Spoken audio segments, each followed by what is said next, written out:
Ito pong Thursday, Friday, Saturday, Sunday, ang pinag-uusapan po yung 13-11.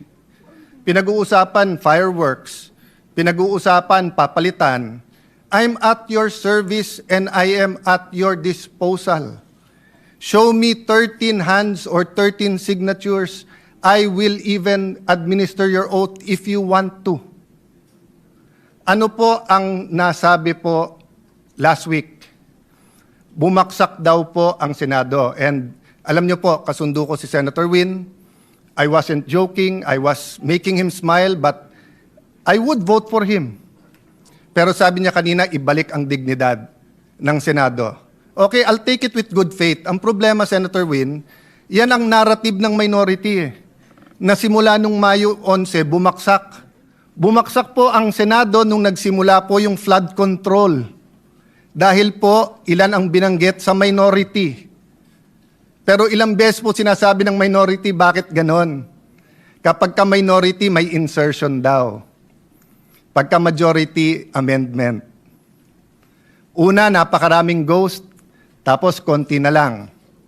Tapos si Senator Jinggoy, ganito daw in-insert, tapos nung sinupina ng ombudsman, ang LBRMO, yung pong may hawak ng dokumento, wala naman pala.